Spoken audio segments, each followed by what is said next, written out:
Hello there, your friend Phil, project management trainer and coach. If you've been in the business for a long time, you may have gotten into an interview where you were asked, how do you gain the respect and following of senior managers, especially those with more experience?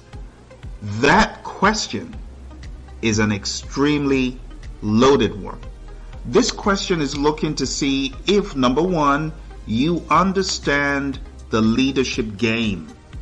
Number two, do you really have what it takes? Because it is going to come out in your answer. And number three, do you understand that none of us is as smart as all of us?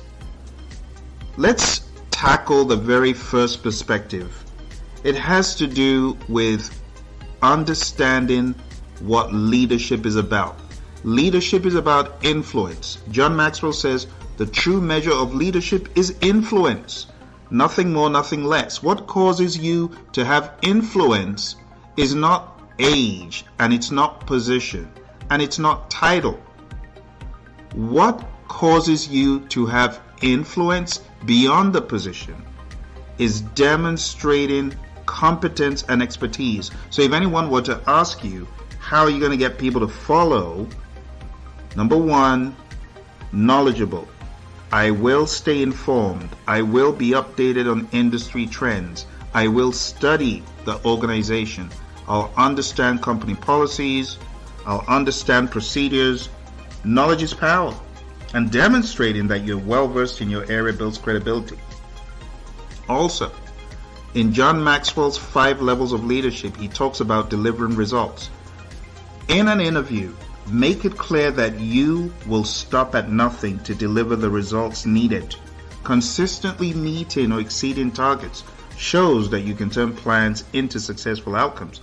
And results speak louder than words. So you will deliver results. Number 3, you will communicate effectively and clearly. You will present your ideas, plans, and progress in a clear and concise manner. You'll use data and evidence to support your points. These are ways that you can gain followership from senior leadership when they know that you know what you're talking about, when you're delivering results, when you're communicating clearly. And moving on through John Maxwell's 5 levels of leadership, remember, number 1 is the position level. That's all you got, right? When you're coming in, you got to get to number 2, which is the likability level. And my second point here is building strong relationships. That's the likability level. When you are keen on understanding the perspective of senior leadership, when you are respectful, and when you engage in active listening, you build strong relationships. Not being a know-it-all. You see, people coming into new positions, they make the mistake by being a know-it-all instead of listening. You got to engage in active listening, and then you got to understand their perspective and be respectful. This will help you build solid relationships. So always think about John Maxwell's 5 levels of leadership. You got the position level, you got the permission level where they follow you because they like you, right? Level 1, position, they follow you because they have to, but we're not focused on that in the interview. You're not going to say, well, they'll follow me because I'm the project manager. No, you're not going to say that. Or they'll follow me because I'm the head of the department. No. You're going to say, level 2, building strong relationships. Then you're going to talk about level 3, the production level, right? People follow you because of what you've done for the firm. People follow you because they can see you've got the knowledge, you've delivered results consistently, and you communicate clearly, which is also part of level 2. Another piece of building strong relationships is meeting people where they are. You can't force people to be what they're not. Sometimes people want to engage in conversation and other times they don't. You got to be able to read body language. You got to be able to know when it's a good time and when it's not. You got to understand when to work that relationship a little bit more than normal by asking questions that might be outside of the norm, but helping you build that relationship. For example, there was a manager I once had a schism with. He was very angry and he was much higher level in the organization, but I stumbled on an opportunity when I heard him talking about guitars, and that is one of my passions. So I engaged in conversation and we became best of friends. But building strong relationships, you always got to be on the lookout. You got to be actively listening. You got to be respectful, and you got to be ready to go the extra mile to build those relationships. You got to also, in these positions, be good at holding conversation. A lot of people, they think it's just about the business, but I'm telling you, it's not.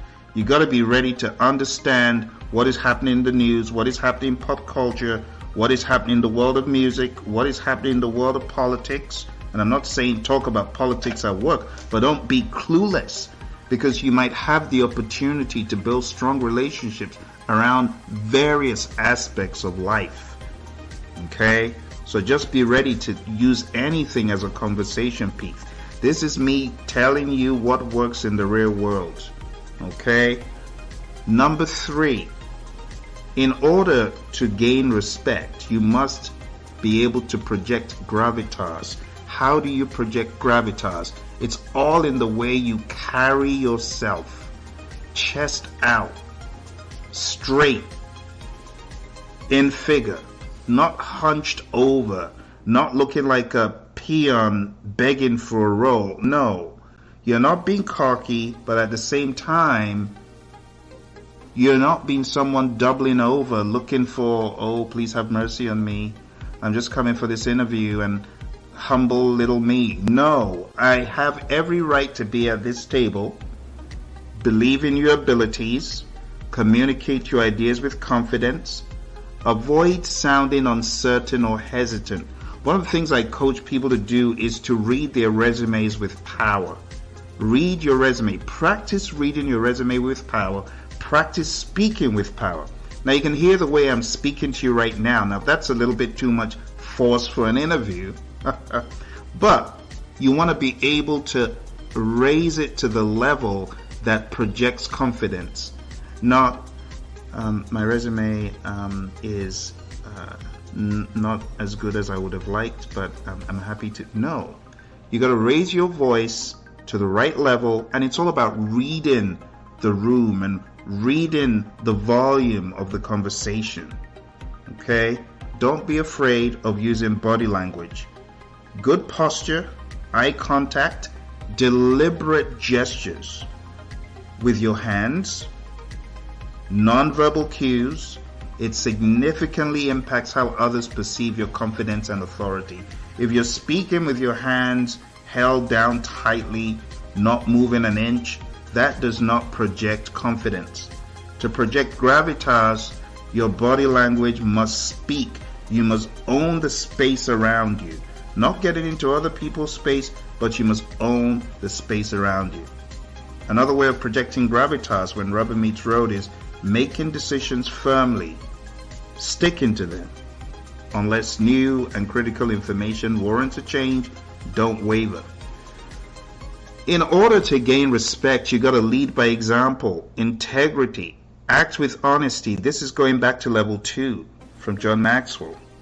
All right, moving on. Work ethic.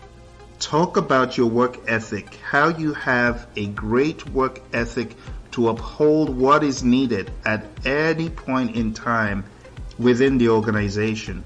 If you need to put in the extra time, you will. If you need to put in the extra work, you're not shy of doing that. You will do everything it takes to deliver the results. That is part of the way you should be thinking. You should be thinking about adaptability, showing that you can adapt and you can change the circumstances.